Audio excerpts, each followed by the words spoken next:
അഴീക്കോട് മാഷും ഉപ്പയും ഉപ്പയായ NP മുഹമ്മദും തമ്മിലുള്ള ബന്ധം അവരുടെ യൗവനകാലത്ത് തന്നെ തുടങ്ങിയതാണ്.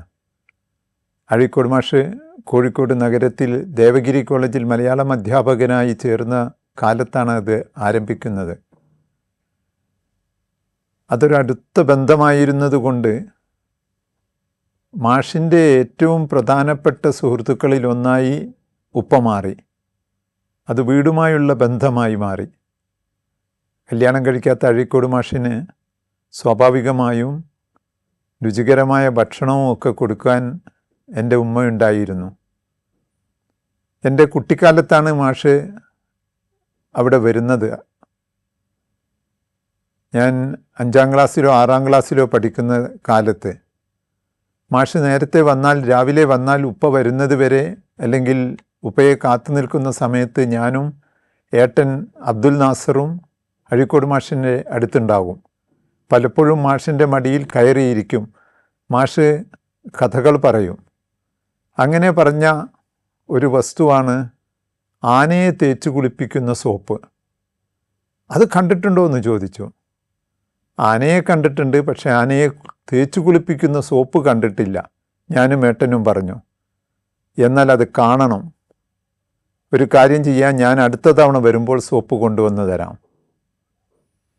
പിന്നീടുള്ള വരവിലൊന്നും തന്നെ ആനയെ തേച്ച് കുളിപ്പിക്കുന്ന സോപ്പ് കൊണ്ടുവന്നിട്ടില്ല.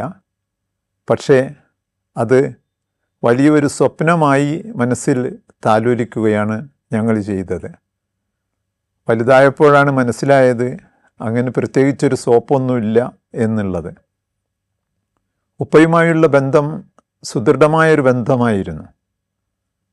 അത് ബഹളം കൂട്ടാനും ആക്രമിക്കാനും, എന്നാൽ അതൊക്കെ കഴിഞ്ഞിട്ട് ശാന്തമായി ഇരുന്ന് സംസാരിക്കാനും ഒക്കെ പറ്റുന്ന തരത്തിലുള്ള ഒരു ബന്ധമായിരുന്നു. അഴീക്കോട് മാഷ് മൂത്തകുന്നം ട്രെയിനിങ് സ്കൂളിലെ, ടീച്ചേഴ്സ് സ്കൂളിലെ പ്രിൻസിപ്പളായി പോയതോടുകൂടെയാണ് മാഷിൻ്റെ വരവ് എപ്പോഴെങ്കിലും ആയത്. അന്ന് മാഷ് വരുമ്പോൾ കോഴിക്കോട്ട് വന്നാൽ തന്നെ നേരെ ബാഗും ഒക്കെയായിട്ട് ഇടിയങ്ങരയിലുള്ള ഞങ്ങളുടെ വീട്ടിലേക്കാണ് മാഷ് വരാറുണ്ടായിരുന്നത്.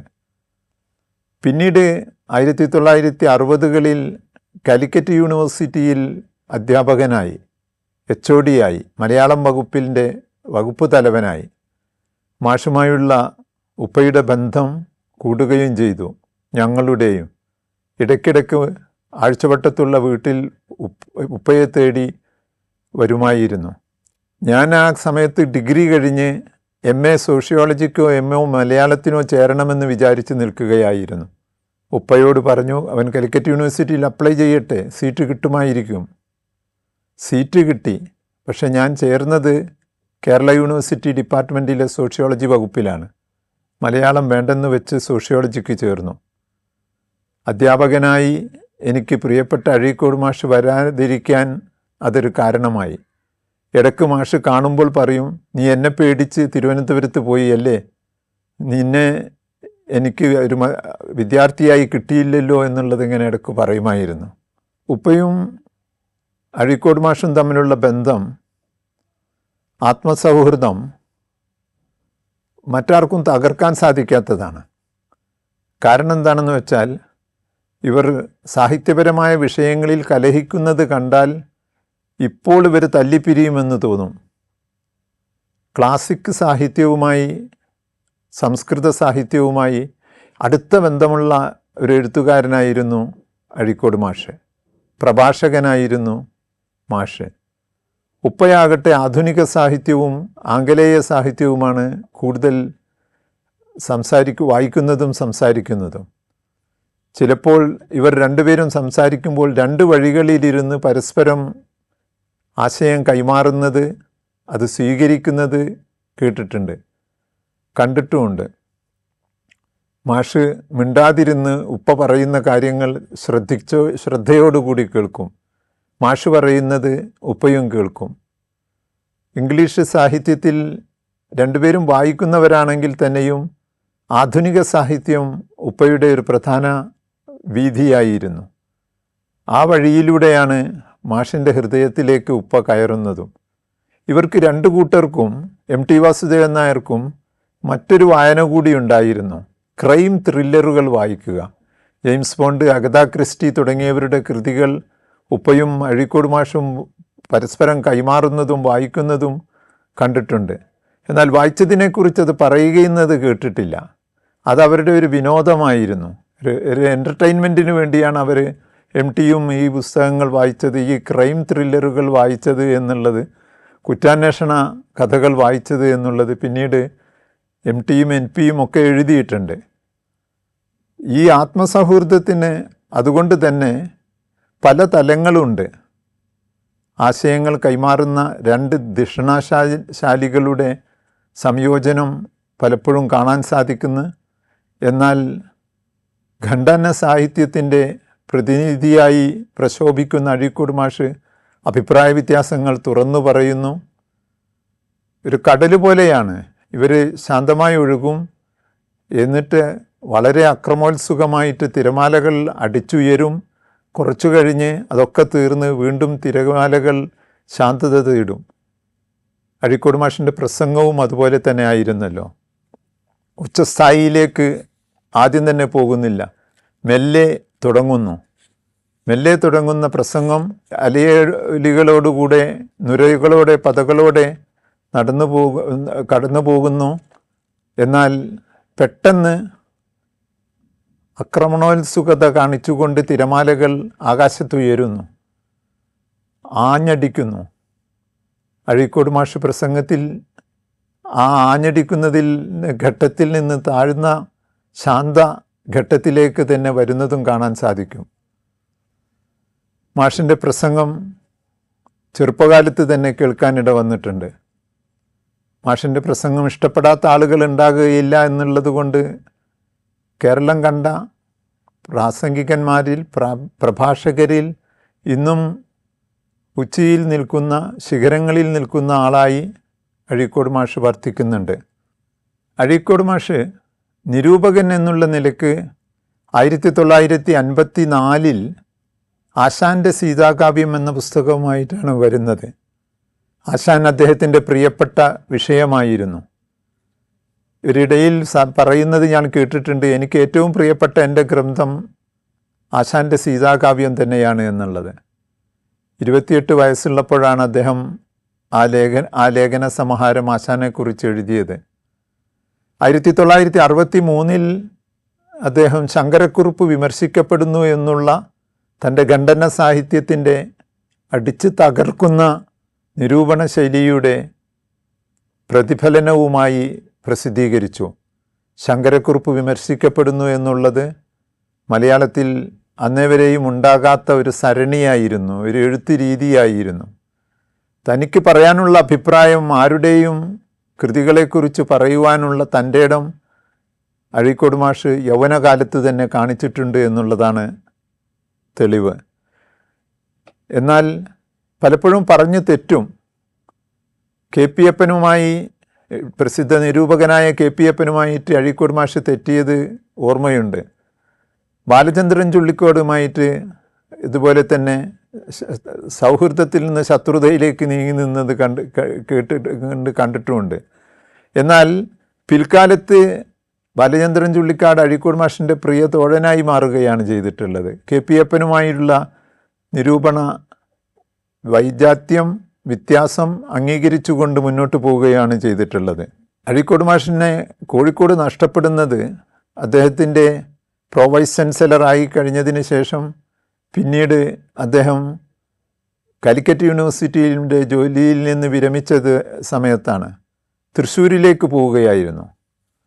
ഉപ്പ അത് ചോദിച്ചു, എന്തിനാണ് തൃശ്ശൂരിലേക്ക് പോയത് എന്നുള്ളത് ചോദിച്ചപ്പോൾ പറഞ്ഞു, കേരളത്തിൽ അങ്ങോളം ഇങ്ങോളം പ്രസംഗിക്കാൻ പോകുന്ന ഒരു തൊഴിലാളി എന്നുള്ള നിലക്ക് കേരളത്തിൻ്റെ ഏകദേശം നടുക്ക് നിൽക്കുന്നതായിരിക്കും നല്ലത് എന്നുള്ളത് കൊണ്ടാണെന്ന്. തൃശ്ശൂരിനോട് അങ്ങനെ പ്രത്യേക ആഭിമുഖ്യമൊന്നും ഉണ്ടായിട്ടല്ല എന്നുള്ളത്. അതുകൊണ്ട് കോഴിക്കോടിന് നഷ്ടപ്പെട്ടു. കണ്ണൂരിൽ ജനിച്ച അഴീക്കോട് മാഷ് കോഴിക്കോടിൽ തൻ്റെ ഔദ്യോഗിക ജോലികൾക്കിടയിൽ കോഴിക്കോടിൻ്റെ പ്രിയപ്പെട്ട പ്രഭാഷകനും എഴുത്തുകാരനുമായി മാറിയത് പിന്നീട് ഇല്ലാതായി. മാഷിനോടൊപ്പം എനിക്കും പ്രവർത്തിക്കാനിട വന്നിട്ടുണ്ട്. 1980-കളുടെ തുടക്കത്തിൽ MT Vasudevan Nair, NP Muhammad, Sukumar Azhikode, doctor MM Basheer തുടങ്ങിയവർ ക്ലാസിക് ബുക്ക് ട്രസ്റ്റ് എന്ന് പറയുന്ന ഒരു പ്രസാധക സംഘം തുടങ്ങി. എഴുത്തുകാരുടെ നേതൃത്വത്തിൽ തന്നെ, അതും പ്രശസ്തരായ എഴുത്തുകാരുടെ നേതൃത്വത്തിൽ തന്നെയുള്ള പ്രസാധക സംരംഭമായിരുന്നു ക്ലാസിക് ബുക്ക് ട്രസ്റ്റ്. അതിലെ ആർട്ട് ഡിസൈനറായി എന്നോട് ജോലി നോക്കാൻ അഴീക്കോട് മാഷും MTയുമാണ് പറഞ്ഞത്. ആദ്യത്തെ ഗ്രന്ഥം അനുരാഗത്തിൻ്റെ ദിനങ്ങളായിരുന്നു. ബഷീറിൻ്റെ ഗ്രന്ഥശേഖരത്തിൽ നിന്ന് പ്രസിദ്ധീകരിക്കാതെ കിടന്നിരുന്ന നോവൽ അഴീക്കോടിനോട് MM ബഷീർ സാറും MTയും NPയും ഒക്കെ പറഞ്ഞപ്പോൾ അത് പ്രസിദ്ധീകരിക്കാൻ തയ്യാറായി. അതിന് തലക്കെട്ട് കൊടുത്തത് MT വാസുദേവൻ നായരാണ്. ആ പുസ്തകം ക്ലാസിക് ബുക്ക് ട്രസ്റ്റിനെ പ്രശസ്തിയിലേക്ക് എത്തിച്ചു, ആദ്യത്തെ ഗ്രന്ഥത്തോടു കൂടെ തന്നെ. രണ്ടാമത്തെ ഗ്രന്ഥം അഴീക്കോട് മാഷിൻ്റേതായിരുന്നു. MTയുടെയും NPയുടെയും നിർബന്ധത്തിന് വഴങ്ങി കൃത്യത്തിന് അത് എഴുതി തീർക്കുകയും ഒരു കാലത്തും അത് എഴുതി തീർക്കാൻ പറ്റുകയില്ല എന്ന് പറഞ്ഞിരുന്ന അഴീക്കോട് മാഷിനെ തന്നെ അത്ഭുതപ്പെടുത്തുകയും ചെയ്തിട്ടുള്ള ഗ്രന്ഥമാണ് തത്വമസി. തത്വമസി ചുരുങ്ങിയ കാലം കൊണ്ട് മലയാളത്തിലെ ഏറ്റവും പ്രധാനപ്പെട്ട ഒരു അപഗ്രഥന ഗ്രന്ഥമായി മാറി. ഇപ്പോഴും എനിക്കൊരു ഭാഗ്യമുണ്ടായി. അതിൻ്റെ കവർ ചിത്രം വരയ്ക്കാൻ എന്നെയാണ് നിയോഗിച്ചത്. അനുരാഗത്തിൻ്റെ ദിനങ്ങൾക്കൊപ്പം ഞാൻ തത്വമസിയുടെ ചിത്രവും വരച്ചു, കവർ ചിത്രവും വരച്ചു. വളരെ ലളിതമായൊരു ചിത്രമായിരുന്നു. മാഷിന് ഇഷ്ടമാകുമോ എന്നറിയില്ല, പക്ഷേ മാഷിന് ഇഷ്ടപ്പെട്ടു എന്ന് പറയുകയും അതിൻ്റെ ലാളിത്യം അതിന് തൃപ്തികരമായ വിധത്തിൽ യോജിച്ചു എന്നുള്ളതും പറഞ്ഞപ്പോൾ വളരെ സന്തോഷം തോന്നി. അതിന് ആ വർഷത്തെ വയലാർ അവാർഡ് ലഭിക്കുകയും ചെയ്തു. ക്ലാസിക് ബുക്ക് ട്രസ്റ്റ് അധികകാലം മുന്നോട്ട് പോയില്ല. അപ്പോൾ അഴീക്കോട് മാഷിൻ്റെ ഒരു മറുപടി ഓർമ്മയുണ്ട്: എത്രയും എഴുതാം, അതിലേറെയും പ്രസംഗിക്കാം, പക്ഷേ പ്രസാധനം എന്ന് പറയുന്നത് നമ്മൾക്ക് പറ്റിയ പണിയല്ല. അപ്പോൾ ഉപ്പ പറഞ്ഞു, കോഴിക്കോട്ട് കച്ചവടക്കാരെ കണ്ട് നമ്മൾ പഠിക്കാത്തത് കൊണ്ടാണ്.